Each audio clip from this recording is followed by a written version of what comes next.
दोस्तों नमस्कार। एक बच्ची के एक प्रश्न ने मुझे बहुत विचलित कर दिया।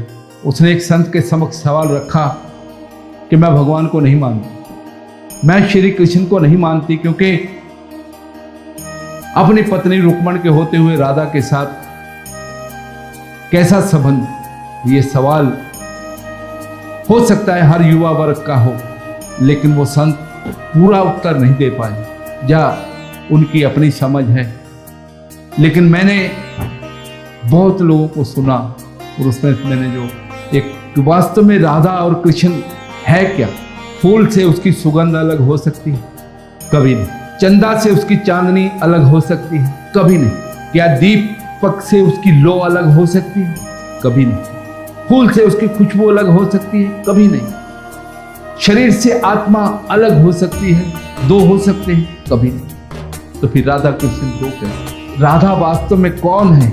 जब समुद्र मंथन के दौरान अमृत निकला और भगवान श्री कृष्ण को, नारायण को, उस अमृत को हासिल करने के लिए जब मोहिनी रूप धारना पड़ा, तो राक्षस तो मोहित हुए, लेकिन जितने भी देवता थे वो भी सब मोहित। लेकिन एक सूर्य देवता ऐसे थे जिन्होंने भगवान से प्रार्थना की। भगवान का वो मोहिनी रूप देखकर के कहा, काश मेरे घर में पुत्री के रूप में अवतरित हो। भगवान से प्रार्थना की, तपस्या की, एक जन्म पूरा तपस्या की, तो भगवान ने खुश होकर वरदान दिया, बोलो द्वापर युग में मैं इस पृथ्वी पे गोकुल में आऊंगा, तब तुम्हारी तमन्ना पूरी करूं। अब भगवान सोच रहे हैं कि पहले मेरे 4 माता पिता और 2 माता पिता और कैसे मैनेज करूं। तब भगवान ने अपना ही एक रूप बना करके उसको अपने हाथों से श्रृंगार करके राधा के रूप में स्थापित किया। और फिर जब द्वापर युग में वृषभान और कीर्ति माता के घर में अपना ही एक स्वरूप पुत्री के रूप में, जिसका नाम पड़ा राधा। राधा और कृष्ण दो नहीं हैं दोस्तों। इसलिए जो लोग ऐसा समझते हैं कि वो दो हैं, वो महामूर्ख, बड़ी मूर्खता करते हैं। वो जानते नहीं। कुछ लोग तो ये कहते हैं जब भगवान ऐसा कर सकते हैं तो हम क्यों नहीं। अरे भगवान एक चींटी पे गोवर्धन उठाते हैं, उठा सकते हो। 6 दिन के भगवान श्री कृष्ण पूतना को हंसते हंसते गोलोक पहुंचा देते हैं। कालिया नाग को नचते हैं। 11 वर्ष की आयु में कंस को मारते हैं और 11 वर्ष की आयु के पश्चात भगवान गोकुल में एक बार भी नहीं गए। तो वो चित्र जो हम देखते हैं, चित्रकार की कल्पना हो सकती है दोस्तों, लेकिन वास्तव में 14 कला संपूर्ण भगवान श्री राम त्रेता युग में अवतरित हुए और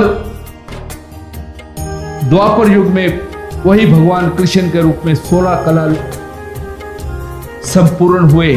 2 कलाएं अधिक, तो मर्यादा पुरुषोत्तम राम से कम मर्यादा जानते थे। वो मर्यादा को अच्छी तरह से जानते थे, लेकिन हम अपने अज्ञान के कारण भगवान के उन स्वरूपों का दर्शन नहीं कर पाते हैं जो अर्जुन ने किया था, मीरा ने किया था, जो शबरी ने किया था और सती अनसुईया ने किया था। छोटे छोटे बच्चे बना दिए थे भगवान के तीनों स्वरूप, और विराट रूप जो अर्जुन को दिखलाया, क्या वो हम नहीं जानते?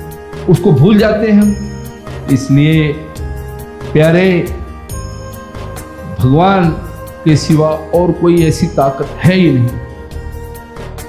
इसलिए अपनी सोच को ऊपर उठाओ और भगवान के स्वरूप का वो दर्शन करो कि आपका जीवन संवर जाए दोस्तों। तो आज युवा किस ओर जा रहा है? 4 दिन की चांदनी है दोस्तों। वो चांदनी कब है? ये जवानी की उम्र ही वो 4 दिन की चांदनी है दोस्तों। भगवान के पास कब जाओगे? बासी फूल लेकर के जाओगे, और बासी फल लेकर के भगवान के पास कभी नहीं जाते, ताजे फल लेके जाते हैं। यही उम्र है, भगवान की भक्ति कर लो, भगवान को जान लो, पहचान लो, और कोई भी फूल लेकर भगवान के चरणों में जाना, लेकिन एक फूल अवश्य लेकर के जाना, वो है चरित्र रूपी फूल। मत सोचो कल हम क्या थे, आज से आज हमारा नया जीवन है।